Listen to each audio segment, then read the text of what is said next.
Hello everyone, अस्सलाम वालेकुम, welcome to my channel. दोस्तों, आज की वीडियो है चार धाम यात्रा के ऊपर। जो हिंदू मज़हब में वो चार लोकेशंस हैं ऐसी जिनको बहुत ज़्यादा मानते हैं। तो आज की वीडियो मेरे लिए बहुत स्पेशल होने वाली है, क्योंकि मेरी भी नॉलेज इंक्रीज़ होगी। मैं इससे पहले नहीं जानता इसके बारे में। वीडियो देख के मुझे पता चलेगा कि हिंदू मज़हब का इसके ऊपर क्या बिलीव है। तो बहुत मज़ा आने वाला है इस वीडियो में। तो चलिए वीडियो की तरफ चलते हैं। वीडियो की तरफ चलने से पहले वीडियो का ओरिजिनल लिंक और चैनल का नाम मैंने डिस्क्रिप्शन में दे दिया है। आप जाके चैनल विजिट भी कर सकते हैं और वीडियो को शेयर एंड लाइक भी कर सकते हैं। टेम्पल शब्द का ओरिजिन लैटिन वर्ड टेम्पलम से हुआ है, जिसका मतलब होता है रिलीजियस और स्पिरिचुअल रिचुअल्स और एक्टिविटीज जैसे प्रेयर और सैक्रिफाइस के लिए रिजर्व स्ट्रक्चर। हम अक्सर टेम्पल्स में वर्शिप करते हैं, पर बेयरली उसके सिग्निफिकेंस को जानते हैं। हालांकि किसी भी मंदिर में प्रार्थना करने से पहले उसके पीछे का बिलीफ, टेल्स एक्सेट्रा को जानना उतना ही इम्पोर्टेंट है जितना दर्शन करना। इससे वर्शिप और ज्यादा मीनिंगफुल हो जाती है।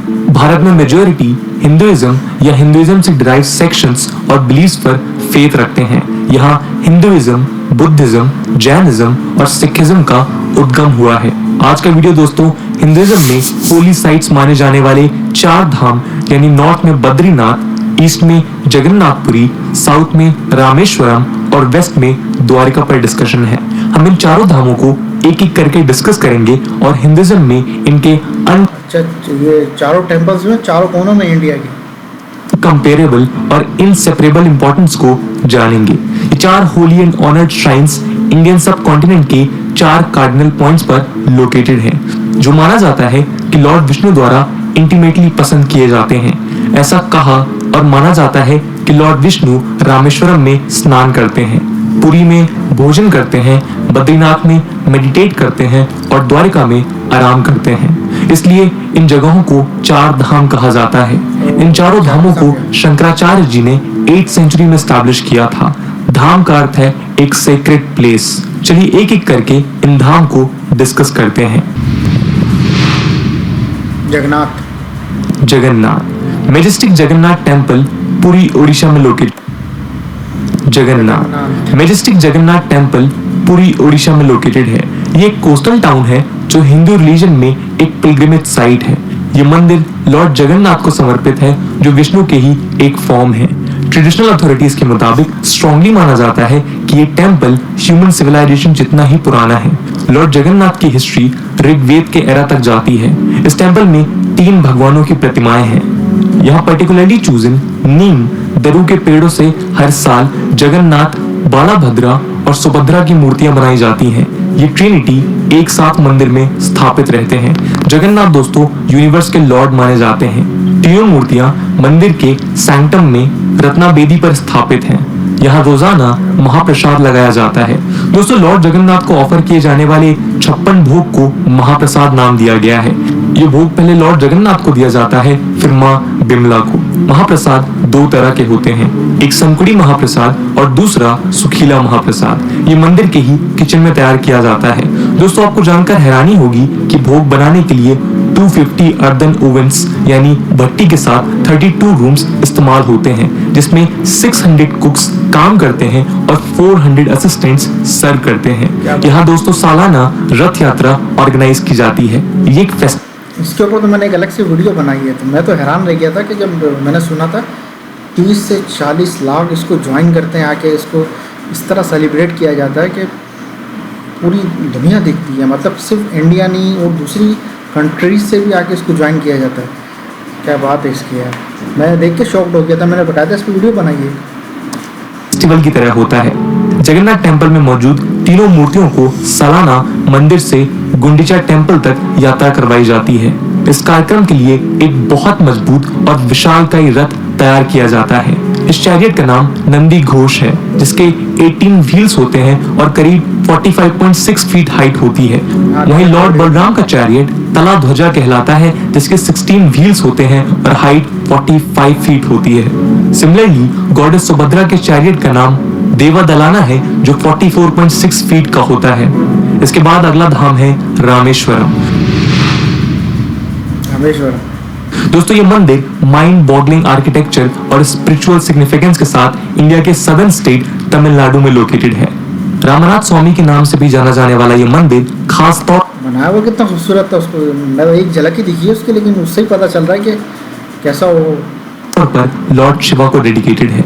मान्यता के मुताबिक ये मंदिर लॉर्ड राम ने लंका पर आक्रमण करने और राम सेतु के निर्माण से पहले बनाया था। ये मंदिर 4 धामों में से तो एक है ही, पर ये 12 ज्योतिर्लिंगों में से भी एक ज्योतिर्लिंग माना जाता है। यदि आपको एंशिएंट आर्किटेक्चर में दिलचस्प अच्छा, ये जो 12 ज्योतिर्लिंग है इसके बारे में मुझे नहीं पता था। इसके बारे में मैं सर्च करूँगा ये क्या है, तो इसके बारे में अब तक मैं नहीं जानता, अभी मुझे अभी पता चला इसका ना। क्योंकि असल मैंने ये वीडियो पहले नहीं देखी, तो फर्स्ट टाइम जब मैंने स्टार्ट लिया रिएक्शन जो इसका बना रहा हूँ मैं आपके साथ ही शेयर करके देख रहा हूँ। मेरे लिए भी मैंने देखी नहीं है पहले ये वीडियो भी है, तो यहाँ आपको मंदिर की प्राचीन बनावट, पिलर क्रेविंग्स और कॉरिडोर्स देखने में आनंद महसूस होगा। यहाँ शिवलिंग लॉर्ड राम ने स्थापित किया था, पर सदियों तक कई रूलर्स ने यहाँ कंस्ट्रक्शन करवाए हैं। शिवलिंग के अलावा यहाँ की खास बात है कि यहाँ 22 होली वेल्स हैं, जिन्हें कुंड कहा जाता है। ये कुंड ऐसा माना जाता है कि पवित्र जल से भरे हैं और मनुष्य यहाँ अपने पापों का प्रायश्चित कर सकता है।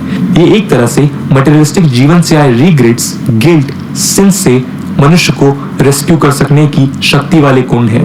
यहाँ डिवोटीज लॉर्ड शिव और लॉर्ड राम की पूजा करने गैदर होते हैं और सेक्रेड वाटर में डुबकी लगाते हैं। महाशिवरात्रि यहाँ बड़ी धूमधाम से मनाई जाती है, पर लॉर्ड राम के शब्दों को रिस्पेक्ट देने के लिए आज भी लॉर्ड शिवा की पूजा पहले की जाती है।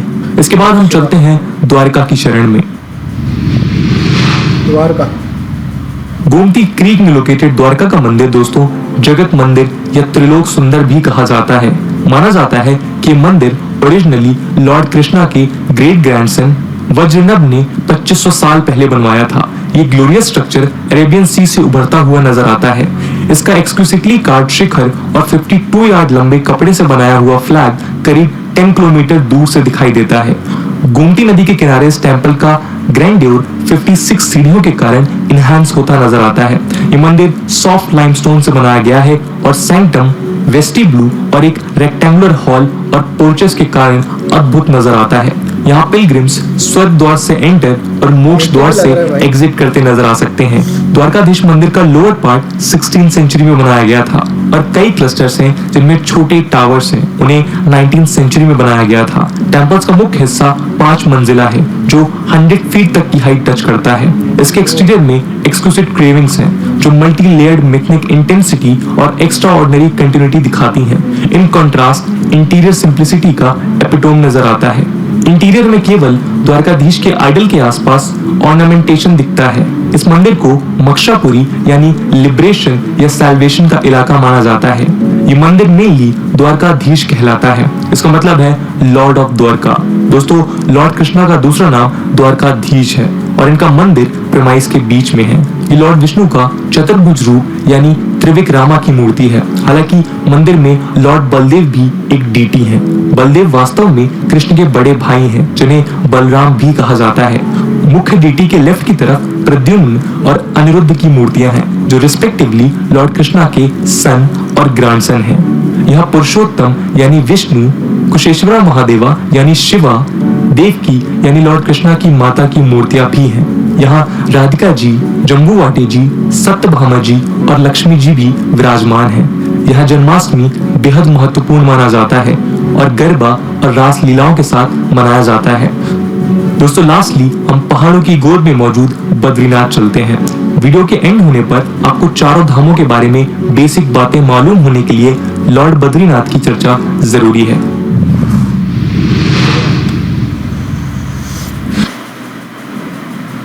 Hey there, it's Mandy from Sprizzy.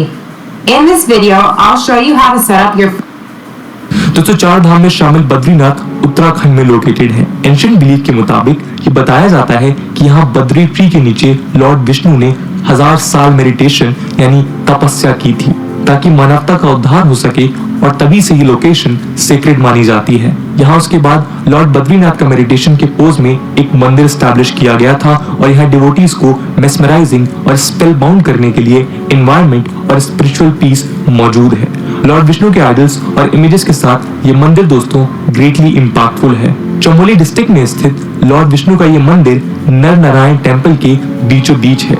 इसके 3 सेक्रेड सेक्शंस हैं, गर्भगृह, सभा मंडप और दर्शन मंडप। बद्रीनाथ टेम्पल के अलावा लोगों को फैसिनेटिंग तरह से कैप्चर करने के लिए यहाँ तप्त कुंड, सूर्य कुंड और पंचबद्री जैसे सेक्रेड स्पॉट्स भी हैं। यहाँ लॉर्ड विष्णु बद्री नारायण के रूप में पूजे जाते हैं। नर नारायण टेम्पल में मौजूद 1 मीटर ऊंची लॉर्ड विष्णु की एक मूर्ति को सालिग्राम कहा जाता है। दोस्तों सालिग्राम का घरों की पूजा में अत्यंत महत्व माना जाता है। यहाँ दोस्तों फेस्टिवल्स में सबसे इम्पोर्टेंट है माता मूर्ति का मेला, जो गंगा रिवर का मदर अर्थ पर उतरना मार्क करता है। लॉर्ड बद्रीनाथ की माता को इस दौरान वर्शिप किया जाता है। कहा जाता है कि उन्होंने अर्थ पर रहने वाले प्राणियों के वेलफेयर के लिए गंगा को 12 चैनल्स में डिवाइड किया था, और जहां से गंगा फ्लो हुई उसे बद्रीनाथ कहते हैं। क्योंकि ये उत्तराखंड के ऊंचे हिस्से में लोकेटेड है, विंटर में ये मंदिर क्लोज होता है। दोस्तों यहाँ अखंड ज्योति हमेशा प्रज्वलित रहती है, और जब मंदिर क्लोज किया जाता है तो ज्योति में 6 महीनों तक जल सकने की क्षमता बनाए रखते हुए घी भरा जाता है। मंदिर क्लोज होते वक्त भगवान बद्रीनाथ की इमेज को नोशनली यानी केवल मान्यता में नरसिम्हा टेम्पल ज्योतिर्मठ में ट्रांसफर किया जाता है, जो बद्रीनाथ मंदिर से 64 किलोमीटर दूर है। इसे अप्रैल मई के बीच अक्षय तृतीया पर पुनः खोला जाता है। तो दोस्तों ये थी आज की वीडियो। बहुत मज़ा आया मुझे इस वीडियो के अंदर।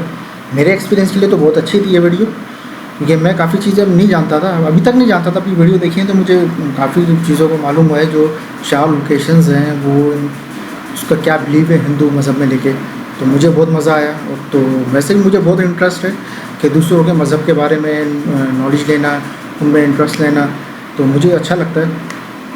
बहरहाल मुझे बहुत मज़ा आया इस वीडियो के अंदर। तो अब जैसे जैसे मैं डीप जाता जा रहा हूँ उन चीज़ों में, तो मुझे समझ में आ रही है और पता चल रहा है वैसे वो चीज़, उन बातों का जो मुझे अब तक न मालूम नहीं थी। बहरहाल बहुत मज़ा आया। और जो दूसरा इन्होंने वो 12 उसका नाम भूल गया मैं, वीडियो में देखूँगा जाके पीछे बैक करके, तो वो मुझे उसके बारे में भी मुझे नहीं पता था। अगर मैं ये वीडियो नहीं देखता तो शायद मुझे आगे भी नहीं पता होता। तो उन्होंने मुझे बताया, तो मैं उसको भी जाके सर्च करूँगा वो क्या चीज़ है, तो उसके बारे में वो उनके बारे में पढ़ूँगा। तो बहरहाल बहुत मज़ा आया। तो दोस्तों ये थी आज की वीडियो, बहुत अच्छी लगी, बहुत मज़ा आया। उम्मीद करता हूँ आप लोगों को भी बहुत अच्छी लगी हो। तो दोस्तों चलिए मिलता हूँ आपके साथ अपने नेक्स्ट वीडियो में। तो प्लीज़ मेरा चैनल सब्सक्राइब करिएगा, लाइक एंड शेयर। अल्लाह हाफ़िज़।